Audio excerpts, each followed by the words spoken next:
Olá, boa noite. Hoje é dia 15 de maio. Oi, Jorge, tudo bem? Boa noite, minha irmã. Que bom. Acabei de entrar aqui, de começar. Estava Já, dizendo já que entrou? hoje é dia 15 de maio, segunda-feira. Semana passada nós não tivemos porque eu tive visita do Brasil. Foi formatura da minha filha, aniversário da outra. Estava bem cheio de coisa. Ok. E por aí, tá tranquilo? Graças a Deus. Ah, Graças que a bom, Deus. que bom. Então vamos lá, deixa eu fazer a oração para a gente iniciar. Senhor Jesus, nosso amado Mestre, estamos aqui mais uma vez reunidos para recebermos o bálsamo dos seus ensinamentos.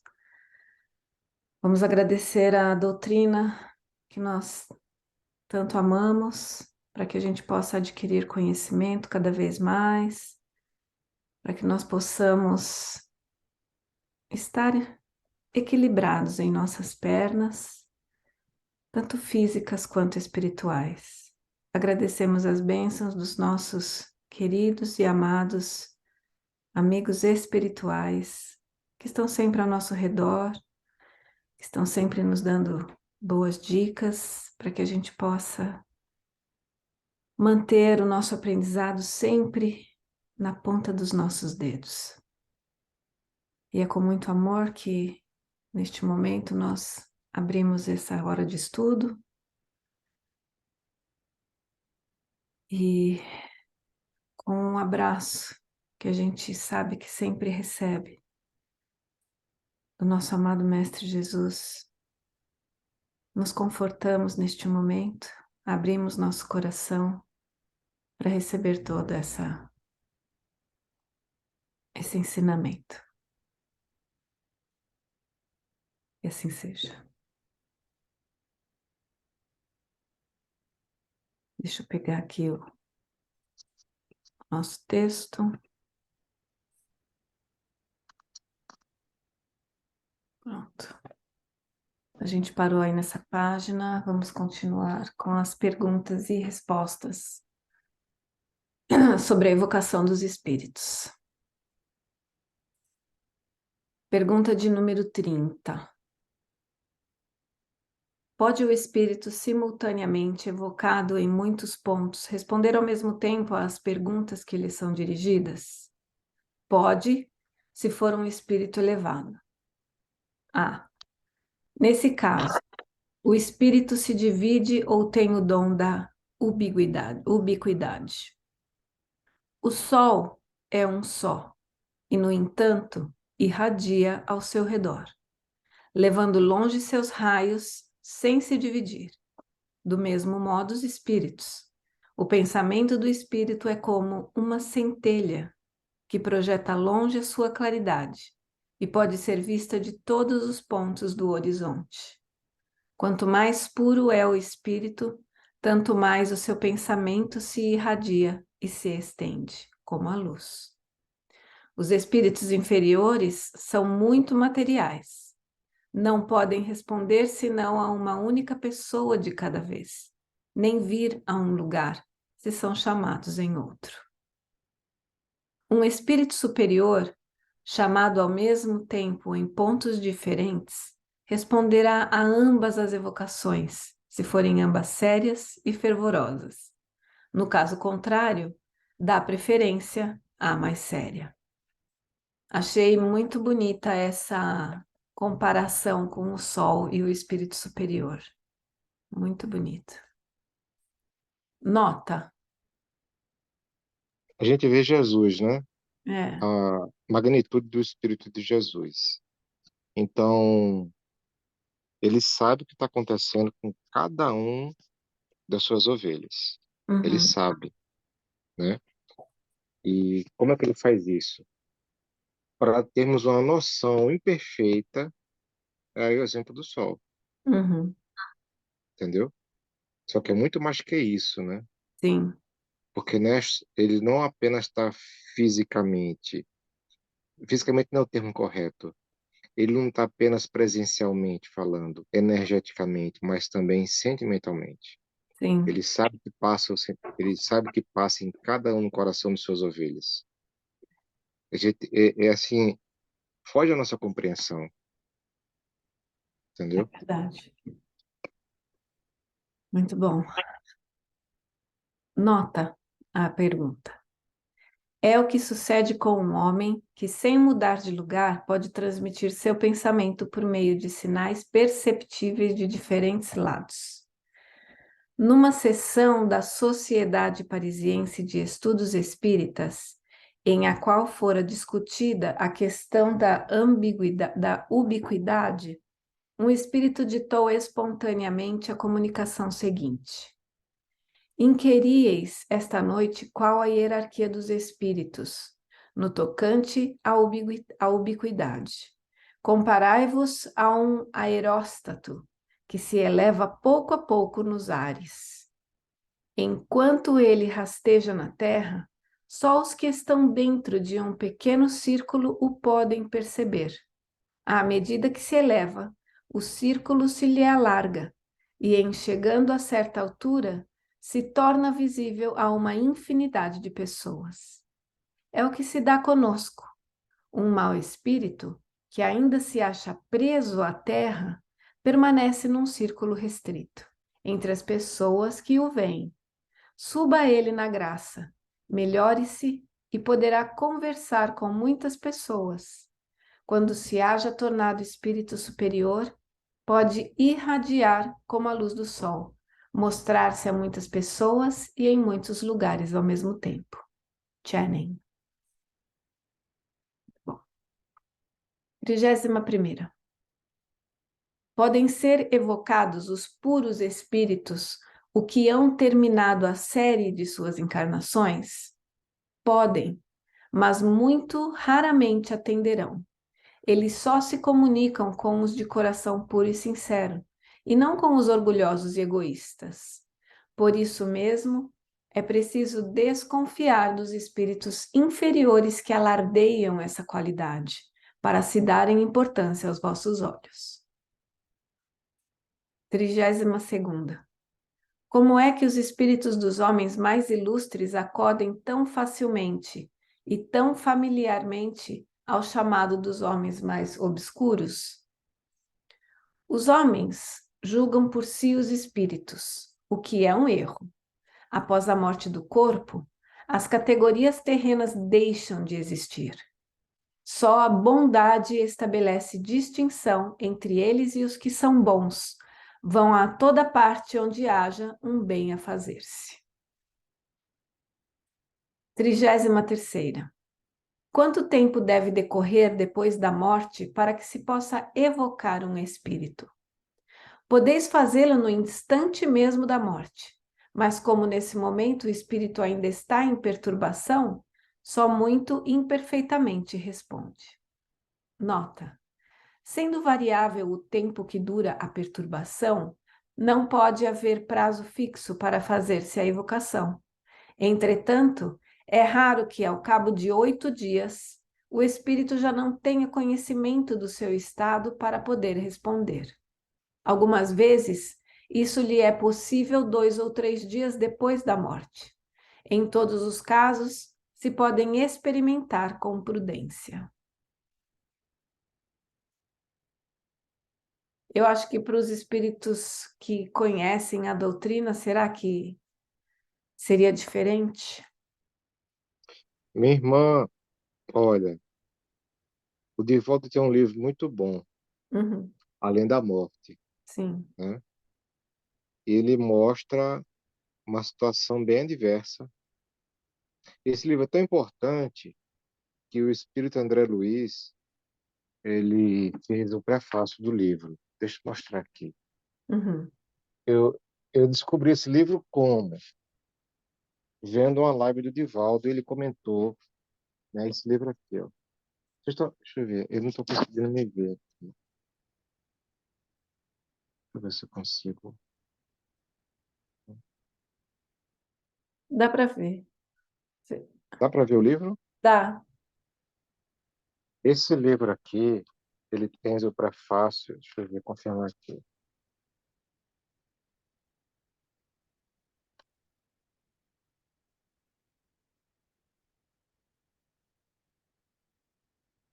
Não, peraí.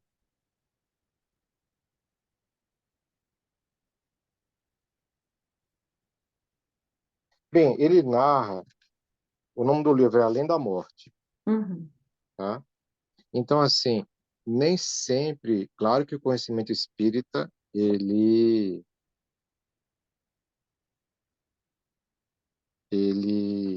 Dá uma ajudinha. ajuda, mas o mais importante é a condição moral, Sim, né? sim, sim, sim. Por que eu falo isso? Porque, olha, gente, aconteceu uma coisa assim que eu achei absurda. Houve um congresso já faz alguns anos, né? Isso foi em 2000, isso foi antes da pandemia. Isso foi em 2018.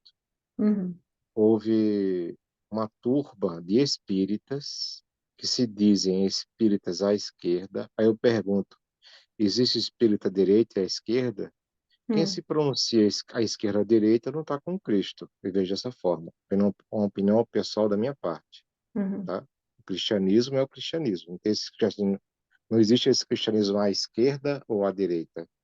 Mas nós sabemos que esses espíritas são telementados por entidades que querem perturbar o movimento religioso como um todo, principalmente o espírita. Aí eu pergunto, uma criatura dessa que desencarna, como vai ficar? Ela sabe que é reencarnação, ela sabe que existe vida após a morte, ela sabe que existe uma série de fatos que não é questão de crença, é questão de saber, mas é Uhum. condição moral. Sim, é, o Então, o que conhecimento que pesa, eu citei seria exatamente isso, porque a gente até leu é, aqui, né? exato,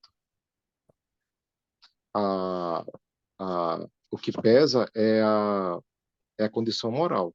Claro, se aliar a condição moral com, com o conhecimento espírita, ajuda bastante, ajuda muito, porque tira o medo, saberemos até de repente ajudar o processo reencarnatório, Uhum. né?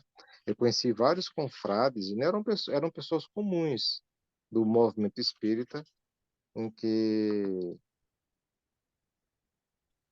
eles ajudaram o processo de desenlace. Uhum. Foi permitido a eles essa condição. Eram pessoas normais, não eram pessoas nada assim, que eram apenas pessoas compenetradas, que estavam querendo exatamente. Aqui ele tem esse livro aqui, ele traz um prefácio, eu vou dizer assim, quase como primeiro capítulo, uma narrativa de André Luiz. Uhum. Ele fala que esse livro é tão importante quanto o nosso lar, Ó. entendeu? Porque aí é a desencarnação de uma trabalhadora Hum. lá da Mansão do Caminho, entendeu? Então, assim, isso é muito relativo, minha irmã, Sim. entendeu? É É que como muito... a gente está nesse estudo, né, nesse caminho, e aí você falando, até veio aqui a intuição, né? Nós com a moral no lugar certo e com o conhecimento, a gente não evocaria nenhum espírito, né? Quer Deixaria ver que o um exemplo grosseiro, espírito minha irmã? fosse, Quer ver né? um exemplo, quer ver um exemplo grosseiro? Ah, Imagine que nós somos mecânicos uhum, de carro. Sabemos montar e desmontar o carro, de olhos fechados. uhum, Mas você sabe dirigir e eu não sei. uhum. Aí eu te pergunto, na hora do bicho pegar, eu não vou poder dirigir o carro porque eu não sei dirigir, tu sabes. Sim, É o conhecimento aliado à sabedoria, sim, sim, entendeu? O que adianta eu saber de tudo pormenorizado, que tem isso, que tem aquilo, mas eu não aplico no meu cotidiano. sim, Se eu estou, se eu estou me transformando em pedra de tropeço, seja eu católico, seja eu protestante, seja eu espírita, seja eu budista, seja eu Seishono-Wei, entendeu? E até seja eu ateu, uhum. porque como André Luiz mesmo fala, há muitos ateus que são muito mais bem recebidos que muitos religiosos. Olha que vergonha. Então, é. São muito mais espiritualizados. Quantos ateus você não vê Porque aí dando ele, sopa na rua, uma paradoxalmente, coberta, né? paradoxalmente é isso mesmo, são mais espiritualizados que muitos religiosos. Não deveria ser, né? É, Mas são. Entendeu? Então, a gente não pode traçar uma fórmula, né? sim, Porque existem muitas variantes. sim, com Agora, uma certeza. coisa que é sine qua non, o conhecimento espírita ajuda desde que eu permita essa ajuda, Sim, verdade. entendeu? Hum, É muito bom. 34ª. A evocação no momento da morte é mais penosa para o espírito do que algum tempo depois? Algumas vezes. É como se vos arrancassem ao sono antes que estivesseis completamente acordados. Alguns há, todavia, que de nenhum modo se contrariam com isso, e aos quais a evocação até ajuda a sair da perturbação. Olha que interessante. 35ª. Como pode o espírito de Eu uma posso dar um criança, exemplo? diga, Veio agora na minha mente, achei muito interessante, sabe, Karina? uhum, Foi lá em Belém. Eu conhecia o facilitador e ele expôs isso numa reunião de estudo nossa. Eu achei fascinante. uhum, Chegou certo dia, certa noite, né, no processo de facilitação doutrinária, um irmão recentemente desencarnado uhum, e falou assim: o que é que eu estou fazendo aqui? Assim, tranquilo, sabe? Sem uhum, querer bagunçar, assim, tranquilo. O que é que eu estou fazendo aqui? Aí o irmão falou assim: o que aconteceu com você, meu irmão? Rapaz, eu estava na Bolsa de Valores de São Paulo, que foi bem recente mesmo, né? uhum, Eu estava na Bolsa de Valores, onde eu trabalho, sou corretor de ações, né? Ganho muito dinheiro com isso. E de repente eu senti uma dor aguda no meu coração e eu caí.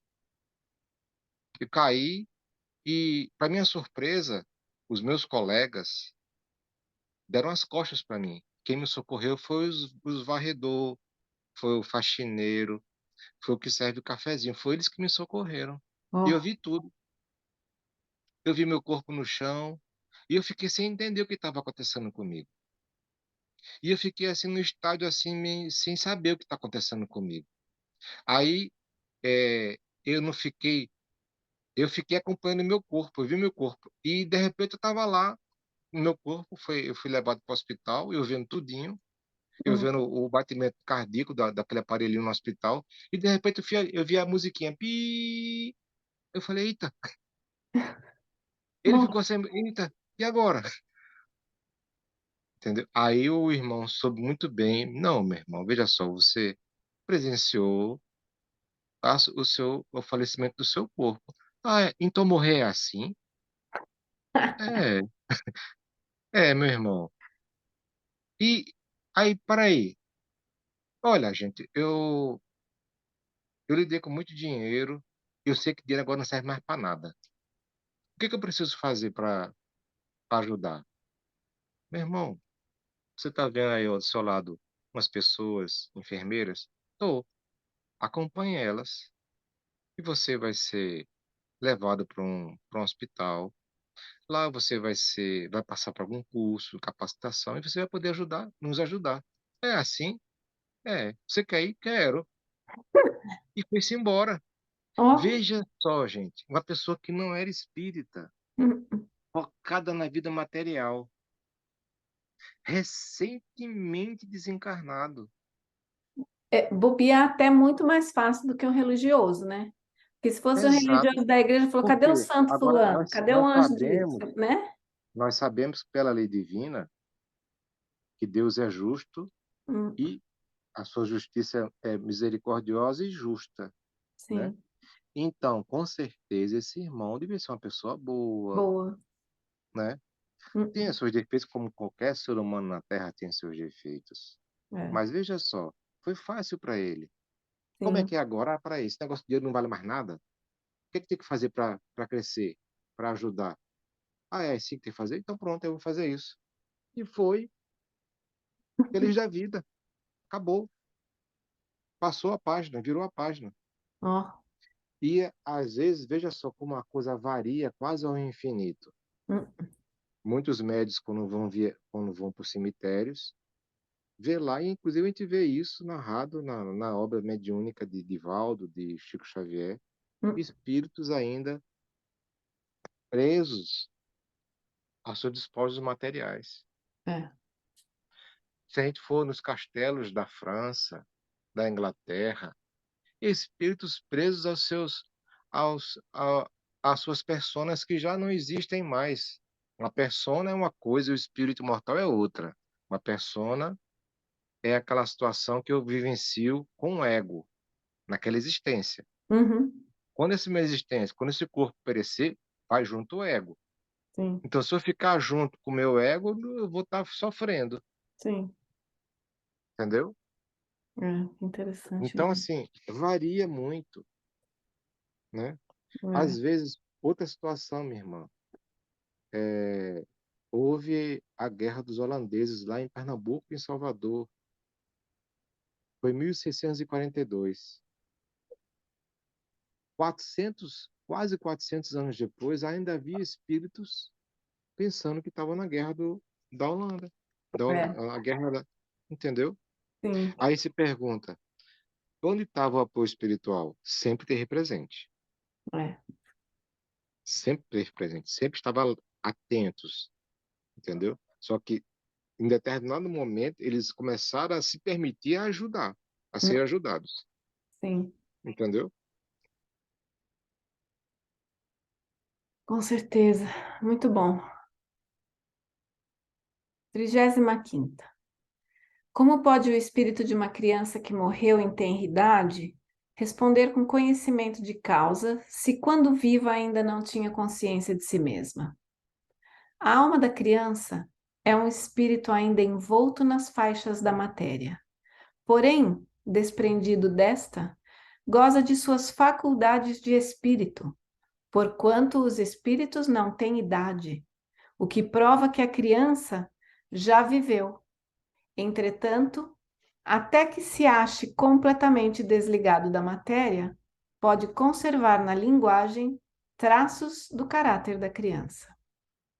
Nota: a influência corpórea que se faz sentir por mais ou menos tempo sobre o espírito da criança igualmente é notada, às vezes, no espírito dos que morreram em estado de loucura. O espírito em si mesmo não é louco. Sabe-se, porém, que certos espíritos julgam durante algum tempo que ainda pertencem a este mundo. Não é, pois, de admirar que no louco o espírito ainda se ressinta dos entraves que durante a vida se opunham à livre manifestação de seus pensamentos, até que se encontre completamente desprendido da matéria. Este efeito varia conforme as causas da loucura, porquanto há loucos que logo depois da morte recobram toda a sua lucidez. Muito bom, muito bom. Você sabe que a Norma aqui tem uma filha autista, né? Não, não sabia. É, ela tem, a Morgana tem acho que 12 anos, mas a mentalidade dela é de 5, acho que é isso.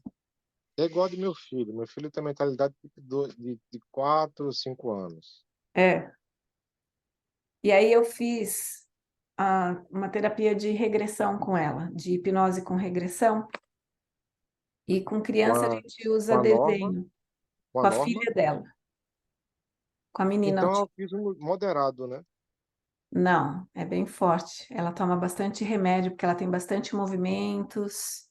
Ela não é de articular frases, ela fala bem pouquinho, sim, não, talvez, ou eu quero isso, né? É bem pouquinho. Mas durante a terapia, ela que a gente usa desenho e eu ponho minha música e eu vou conduzindo, né? Vou perguntando, vou pedindo para ela descrever o que está acontecendo. E naquele momento, ela contava histórias para mim, nos desenhos dela, sabe?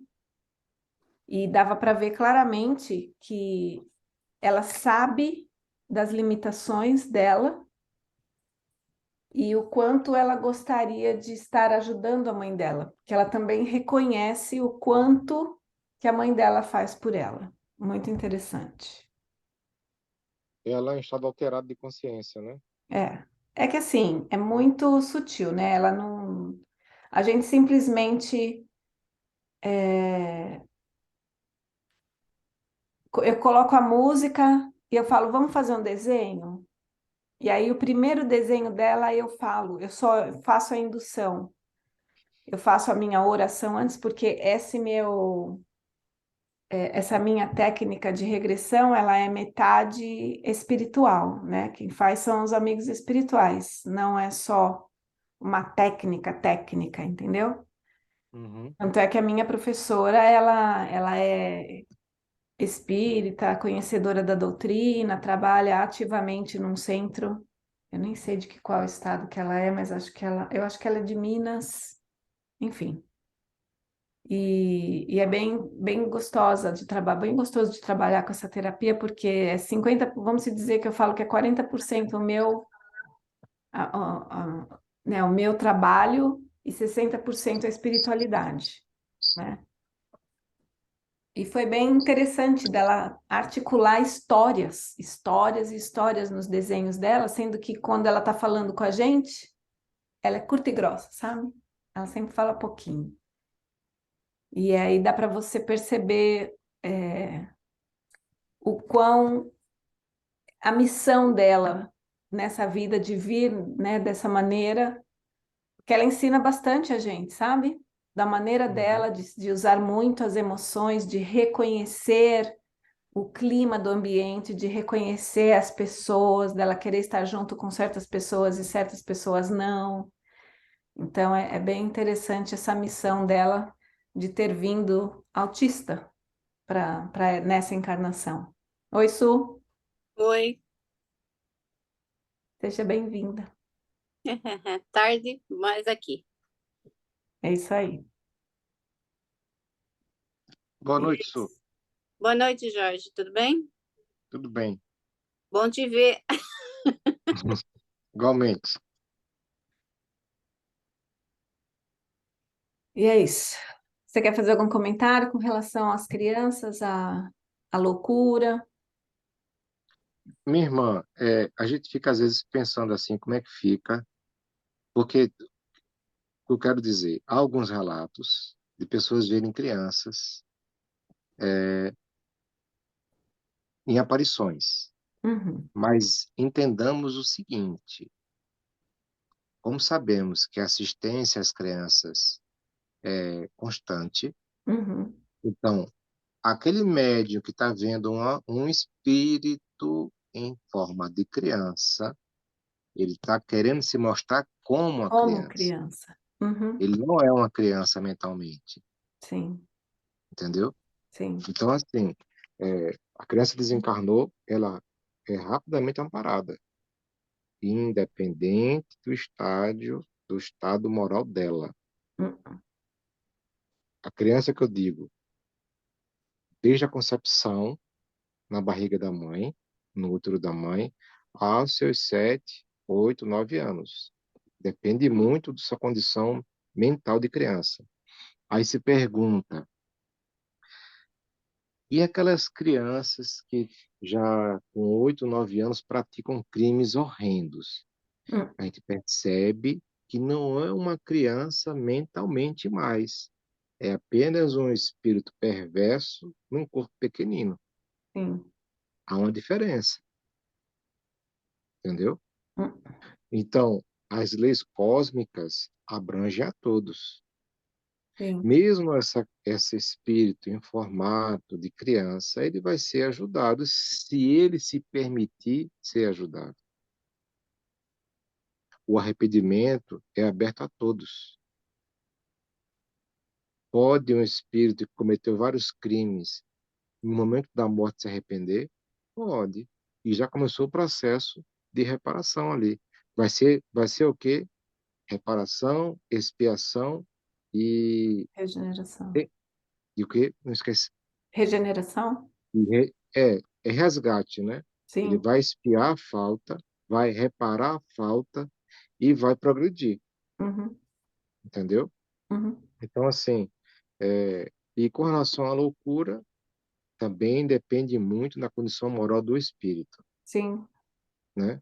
Lembrando o livro Nosso Lar, que a gente vê que havia uma irmã, ou é Nosso Lar, ou é Missionários da Luz, que é o segundo da série. Havia uma irmã que era médium, que era trabalhadora espírita, era cega, mas quando desencarnou, ainda trazia a impressão que era cega, Sim. entendeu? Hum. E há outras pessoas, independente da religião, que ficam. Sabe aquelas pessoas que dizem assim: eu segue que isso não vai acontecer. Ah, esses olhos que a terra há de comer. Não tem pessoas que falam isso? Tem. Principalmente as pessoas do interior, Uhum. elas estão mentalizando no seu inconsciente, estão massificando uma autossugestão. Hum. Quando desencarna, qual é a surpresa? Estão cegas, Sim. entendeu? Então, palavra também palavra tem força. Muita, Palavra tem força. com certeza. É, item 283, evocações dos animais. 36ª. Pode evocar-se o espírito de um animal? Depois da morte do animal, o princípio inteligente que nele havia se acha em estado latente e é logo utilizado por certos espíritos incumbidos disso, para animar novos seres, em os quais continua ele a obra de sua elaboração. Assim, no mundo dos espíritos não há errantes. Espíritos de animais, porém, unicamente espíritos humanos. Como é então que, tendo evocado animais, algumas pessoas hão obtido resposta? Evoca um rochedo e ele te responderá. Há sempre uma multidão de espíritos prontos a tomar a palavra, sob qualquer pretexto. Nota: pela mesma razão, se evocar um mito ou uma personagem alegórica, ela responderá, isto é, responderão por ela, e o espírito, que como sendo ela se apresentar, lhe tomará o caráter e as maneiras. Alguém teve um dia a ideia de evocar Tartufo, e Tartufo veio logo. Mas ainda falou de Órgon, de Eumira, de Dâmide e de Valéria, de quem deu notícias. Quanto a si próprio, imitou o hipócrita com tanta arte que se diria o próprio Tartufo, se este houvera existido. Disse mais tarde ser o espírito de um ator que desempenhara esse papel. Os espíritos levianos se aproveitam sempre da inexperiência dos interrogantes.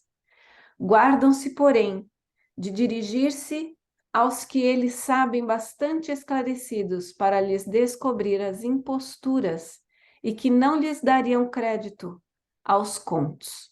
O mesmo sucede entre os homens. Um senhor tinha em seu jardim um ninho de pintacilgos, pelos quais se interessava muito. Certo dia, desapareceu o ninho. Tendo-se certificado de que ninguém na sua casa era culpado do delito, como fosse ele médium, teve a ideia de evocar a mãe das avezinhas. Ela veio e lhe disse em muito bom francês: a ninguém acuses e tranquiliza-te quanto à sorte de meus filhos, meus filhinhos. Foi o gato que, saltando, derribou o ninho. Encontrá-los há debaixo dos arbustos, assim como os passarinhos que não foram comidos. Feita a verificação, reconheceu ele exato o que lhe fora dito. Dever-se-á concluir ter sido o pássaro quem respondeu? Certamente que não, mas apenas um espírito que conhecia a história. Isso prova quanto se deve desconfiar das aparências E quanto é preciosa a resposta acima, evoca um rochedo e ele te responderá. Muito bom. Maravilhoso. Foi uma pessoa sem estudo, vai acreditar que foi Que foi a ave. a mãe passarinho, É. entendeu? 284. Evocações das pessoas vivas. 37ª. A encarnação do espírito constitui obstáculo à sua evocação? Não, mas é necessário que o estado do corpo permita que no momento da evocação o espírito se desprenda. Com tanto mais facilidade, vem o espírito encarnado. Quanto mais elevado for em categoria o mundo onde ele está, porque menos materiais são lá os corpos. 38ª. Pode evocar-se o espírito de uma pessoa viva? Pode-se, visto que se pode evocar um espírito encarnado. O espírito de um vivo também pode, em seus momentos de liberdade, se apresentar sem ser evocado. Isto depende da simpatia que tenha pelas pessoas com quem se comunica. Veja no número 116 a história do homem da tabaqueria. Eu lembro dessa história, que a menina estava adoentada e ele apareceu no quarto mexendo na caixinha de tabaco. Isso, isso. 39ª. Em que estado se acha o corpo da pessoa cujo espírito é evocado? Dorme ou cochila. É quando o espírito está livre. Ah, poderia o corpo despertar enquanto o espírito está ausente? Não. O espírito é forçado a reentrar na sua habitação. Se no momento ele estiver confabulando convosco, deixa-vos, e às vezes diz por que motivo. Esse é o famoso desdobramento. 40ª. Como, estando ausente do corpo, o espírito é avisado da necessidade da sua presença?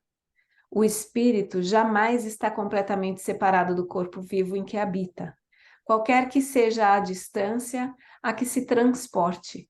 A ele se conserva ligado por um laço fluídico que serve para chamá-lo, quando se torne preciso. Esse laço só a morte a rompe. Nota: o laço fluídico ha sido muitas vezes percebido por médiuns videntes. É uma espécie de cauda fosforescente que se perde no espaço e na direção do corpo. Alguns espíritos hão dito que por aí é que reconhecem os que ainda se acham presos ao mundo corporal. Na Bíblia, em Eclesiastes, o apóstolo fala desses laços, né? Como o cordão de prata, que não é um cordão, como diz aqui no texto, são fluidos, é uma cauda fosforescente, é que ele fala, e ele diz prata, mas é porque é fosforescente, né? Não que seja prata mesmo. 41ª. É Diz. como se cada célula do nosso corpo tivesse um fiozinho interligando uma cópia perfeita da célula do perispírito, Uhum, entendeu? sim. 41ª. Que sucederia se, durante o sono e na ausência do espírito, o corpo fosse mortalmente ferido? O espírito seria avisado e voltaria antes que a morte se consumasse. Assim, não poderá dar-se que o corpo morra na ausência do espírito e que este, ao voltar, não possa entrar? Não. Seria contrário à lei que rege a união da alma e do corpo. B. Mas se o golpe for dado subitamente e de improviso, o espírito será prevenido antes que o golpe mortal seja vibrado.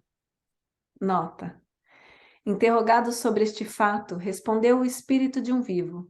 Se o corpo pudesse morrer na ausência do espírito, este seria um meio muito cômodo de se cometerem suicídios hipócritas. Forte, hein? Vou ler de novo. Se o corpo pudesse morrer na ausência do espírito, Este seria um meio muito cômodo de se cometerem suicídios hipócritas. 42ª. O espírito de uma pessoa evocada durante o sono é tão livre de se comunicar como de uma pessoa morta? Não. A matéria sempre o influencia, mais ou menos. Nota: uma pessoa que se achava nesse estado e a quem foi feita essa pergunta respondeu: estou sempre ligada à grilheta que arrasto comigo. Ó. Ah, nesse estado, poderia o espírito ser impedido de vir por se achar em outra parte? Sim. Pode acontecer que o espírito esteja num lugar onde lhe apraza permanecer, e então não acode à evocação, sobretudo quando feita por quem não o interesse. 43ª. É absolutamente impossível evocar-se o espírito de uma pessoa acordada? Ainda que difícil, não é absolutamente impossível. Porquanto se a evocação produz efeito, pode dar-se que a pessoa adormeça, mas o espírito não pode comunicar-se como espírito, senão nos momentos em que sua presença não é necessária à atividade inteligente do corpo. Nota: a experiência prova que a evocação feita durante o estado de vigília pode provocar o sono, ou pelo menos um torpor aproximado do sono. Mas semelhante efeito não se pode produzir senão por ato de uma vontade muito enérgica, e se existirem laços de simpatia entre as duas pessoas. De outro modo, a evocação nenhum resultado dá.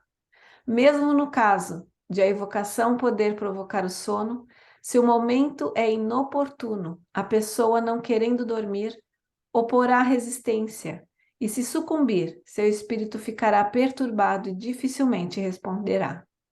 Segue-se daí que o momento mais favorável para a evocação de uma pessoa viva é o do sono natural, porque estando livre, seu espírito pode vir ter com aquela que o chama, do mesmo modo que poderá ir algures. Quando a evocação é feita com consentimento da pessoa e esta procura dormir para esse efeito, pode acontecer que essa preocupação retarde o sono e perturbe o espírito. Por isso, o sono não forçado é sempre preferível.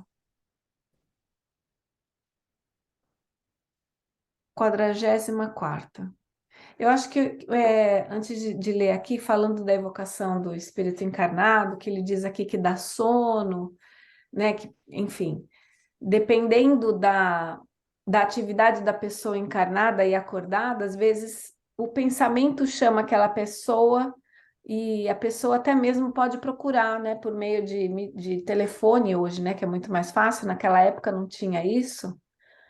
Mas eu creio que hoje essa comunicação seja até telepática mesmo, né? Sempre, quantas vezes não acontece a gente fala, recebe uma ligação ou um e-mail ou uma mensagem, a gente fala, nossa, eu estava pensando nessa pessoa, né? Exato. 44ª. Evocada uma pessoa viva, conserva a lembrança da evocação depois de despertar? Não. Vós mesmos o sois mais frequentemente do que pensais. Só o espírito o sabe, podendo às vezes deixar do fato uma impressão vaga, qual a de um sonho. Quem pode evocar-nos, sendo nós como somos seres obscuros? Pode suceder que em outras existências tenhais sido pessoas conhecidas nesse mundo, ou em outros. Podem fazê-lo igualmente vossos parentes e amigos nesse mundo ou em outros. Suponhamos que teu espírito tenha animado o corpo do pai de outra pessoa. Pois bem, quando essa pessoa evocar seu pai, é teu espírito que será evocado e quem responderá. Dá para perceber nessa resposta o quão infinito é o universo, né? Quão é infinito as existências. 45ª. Evocado o espírito de uma pessoa viva, responde ele como espírito ou com as ideias que tem no estado de vigília. Isso depende da sua elevação. Porém, sempre julga com mais ponderação e tem menos prejuízos, exatamente como os sonâmbulos. É um estado quase semelhante.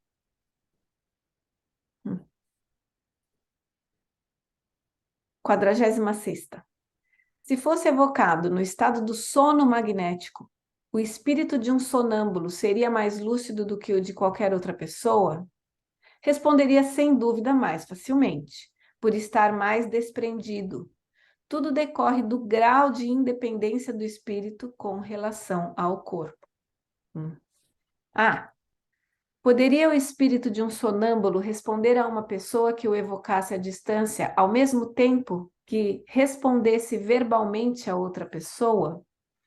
A faculdade de se comunicar simultaneamente em dois pontos diferentes só a tem os espíritos completamente desprendidos da matéria. Claro.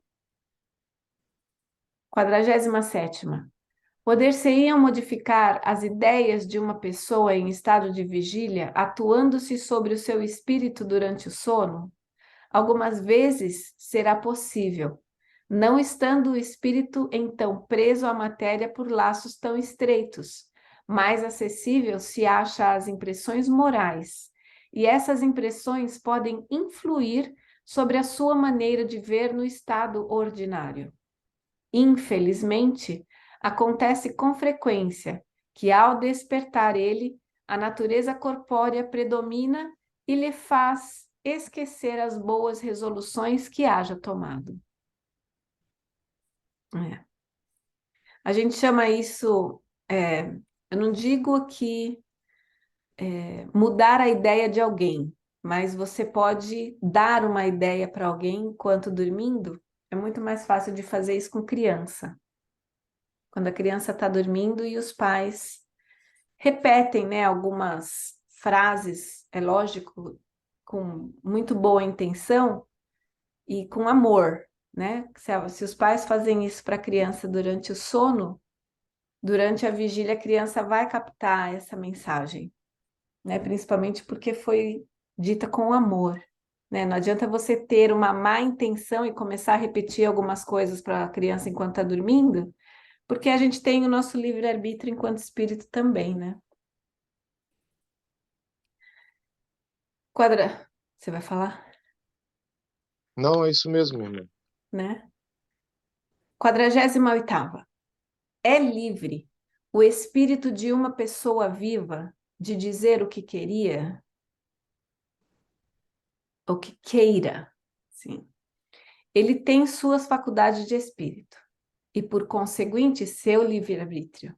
E como então dispõe de mais perspicácia, se mostra mais circunspecto do que no estado de vigília. Sim, que vai depender também de moral, né, de todo um histórico aí. 49ª. Poder-se-ia, evocando-a, constranger uma pessoa a dizer o que quisesse calar? Eu disse que o espírito tem o seu livre-arbítrio. Pode, porém, dar-se que, como espírito, a pessoa ligue menos importância a certas coisas do que no estado ordinário, podendo então sua consciência falar mais livremente.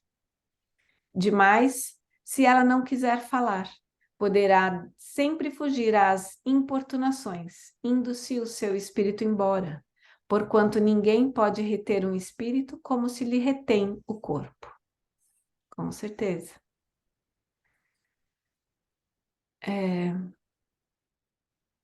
50ª.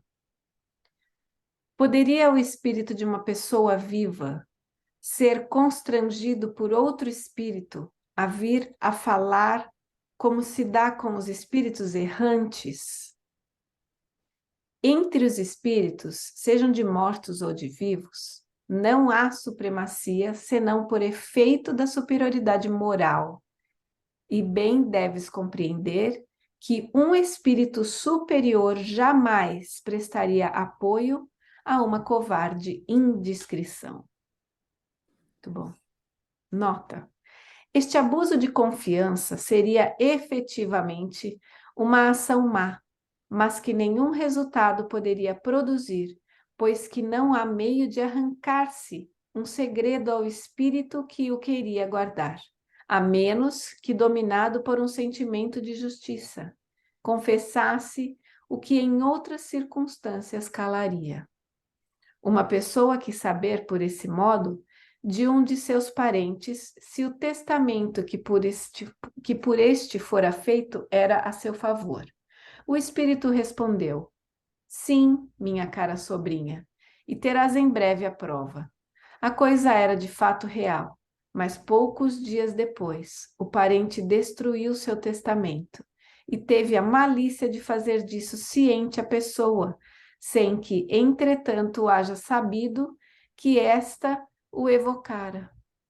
Um sentimento instintivo o levou, sem dúvida, a executar a resolução de seu espírito tomara, de acordo com a pergunta que lhe fora feita. Há covardia em perguntar-se ao espírito de um morto ou de um vivo o que se não ousaria perguntar à sua pessoa.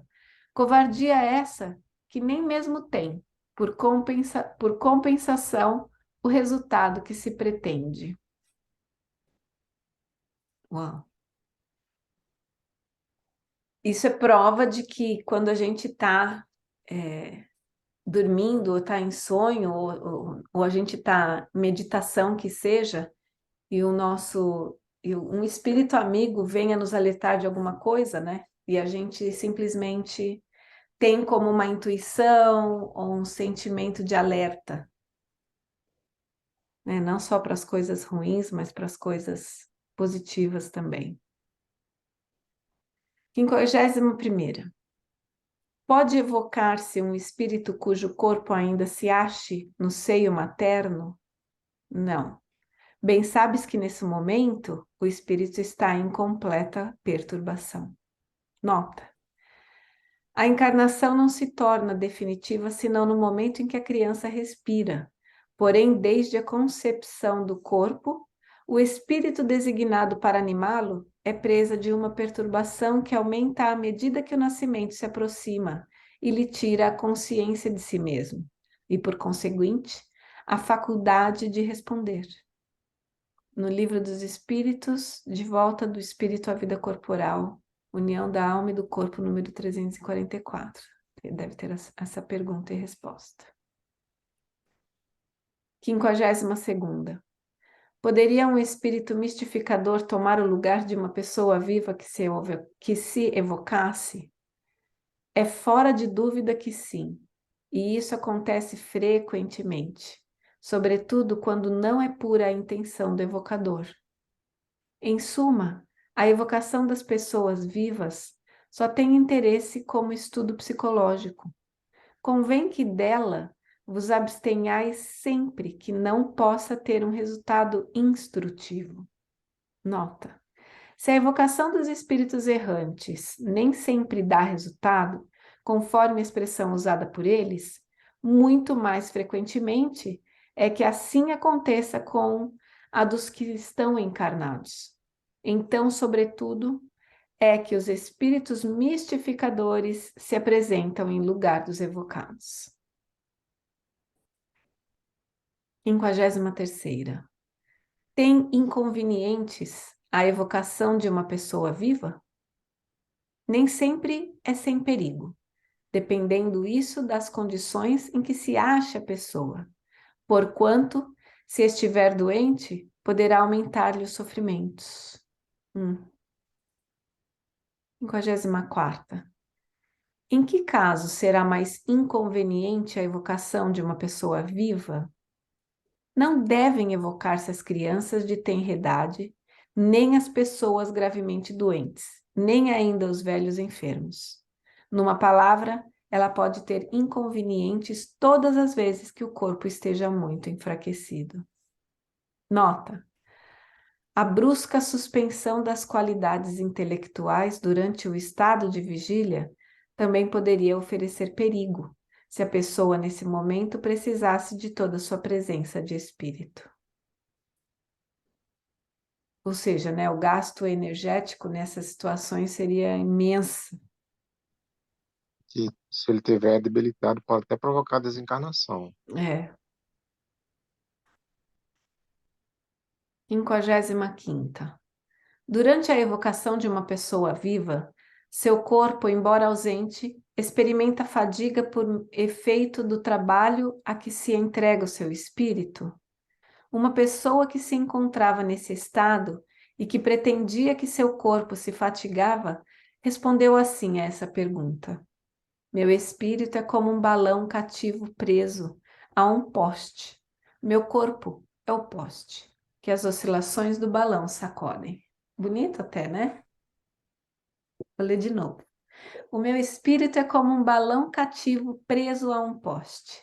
Meu corpo é o poste, que as oscilações do balão sacodem. Por isso, cuidado com o nosso desdobramento, né? Sim. Porque vai repercutir no corpo físico, Hum, entendeu? sim, sim. 56ª.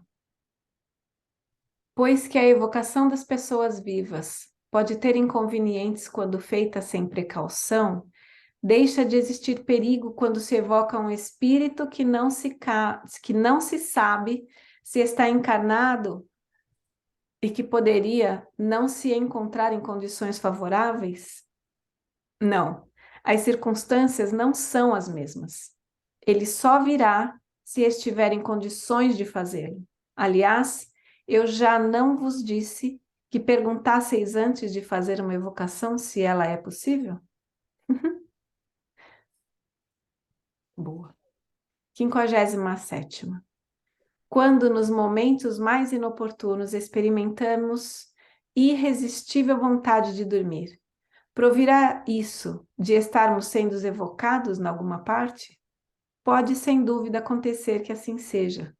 Porém, as mais das vezes, não há nisso senão um efeito físico, quer porque o corpo tenha necessidade de repouso, quer porque o espírito precise da sua liberdade. Muito bom, muito bom.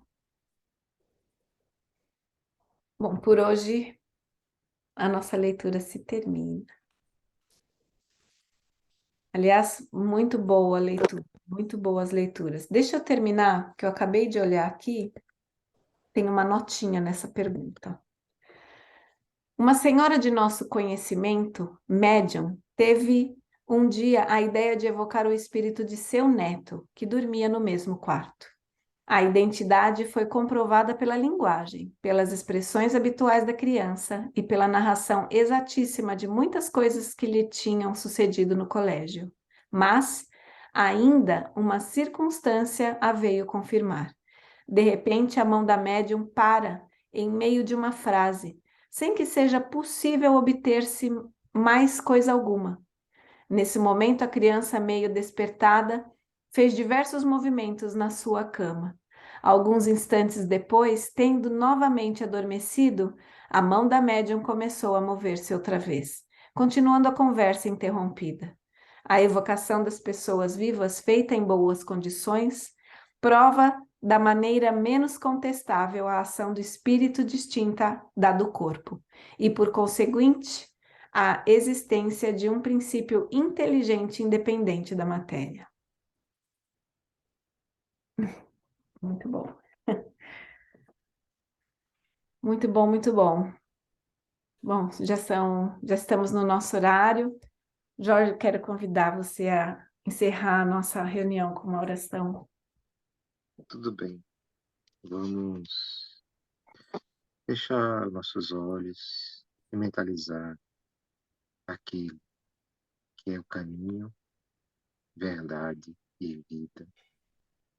Jesus de Nazaré, abençoa esta humanidade em que fazemos parte, tão rica de conhecimentos, mas tão pobre de bons sentimentos, envolvendo todos os lares da terra, hospitais, orfanatos, presídios, cemitérios, as regiões insalubres, que os teus emissários, Jesus, possam envolver todos nós e que possamos estar aptos a ouvir seus conselhos, suas orientações, advertências. Muito obrigado, Senhor, por tudo. Obrigado por essa doutrina maravilhosa que nos consola, que nos orienta e que enche o nosso coração de esperança. Muito obrigado, Senhor, que possamos estar sempre aptos a sermos úteis na vossa Senhora. Deus seja louvado. Assim seja. Assim seja. Muito obrigada, gente. Uma boa Obrigada. semana e nos vemos segunda-feira. Boa noite. Boa noite. Bye.